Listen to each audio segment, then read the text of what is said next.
My name is John Cordogan, Principal Architect of Cordogan, Clark & Associates, architects for the Sugar Grove Public Library. One of the most important aspects of the design of the building was to create a sense of community space that creates a central focus point for the community.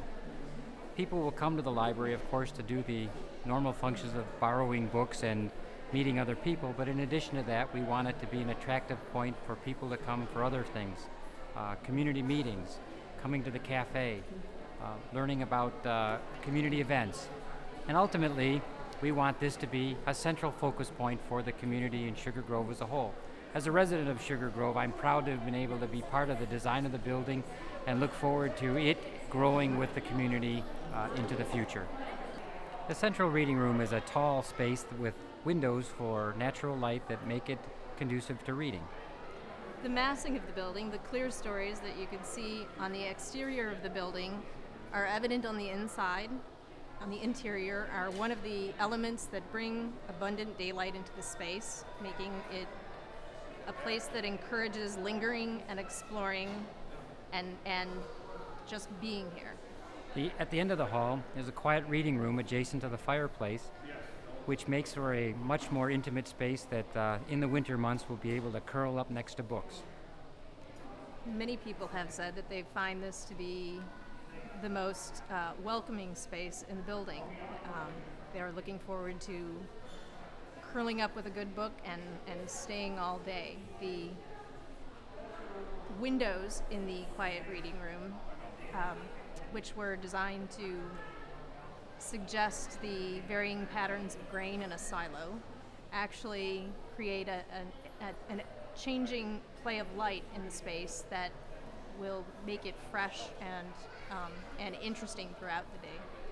Adjacent to that, there's a 3-season reading room that is actually a porch off to the back side facing into the natural landscaped areas created to the west of the building. The study rooms flanking the quiet reading room are designed for small groups of 6 to 8 people who need a place to get out of the main space and have a quiet discussion. Next to that is a teen room that has hip design, which allows for teens to enjoy the experience of the library without disturbing the other patrons. It's easily visible for library staff and yet acoustically separated from the main reading space. Adjacent to that is a technology center which allows patrons to learn about computers and use them, while library staff both helps them to access the information they want as well as providing for supervision. The Technology Learning Center will offer classes, group classes and individual instruction in many different computer applications and internet-based techniques. All of these spaces are easily visible by the circulation desk, making it possible for librarians to watch over all of the different spaces simultaneously. The circulation desk is centrally located. It is a kind of the main landmark as you enter the space, and it's visible. It is both visible from throughout the space and is located so that the staff have visual control of the entire space from where they are. Staff spaces are concentrated behind and adjacent to the circulation desk to optimize staff operations and help them function as efficiently in the new space as possible. Warm, comfortable seating and colors should make the space an attractive and fun place to be year-round. The Youth Services Department is located at the north end of the building to take advantage of the abundant, natural, indirect light coming in from the large window wall on the north side of the building.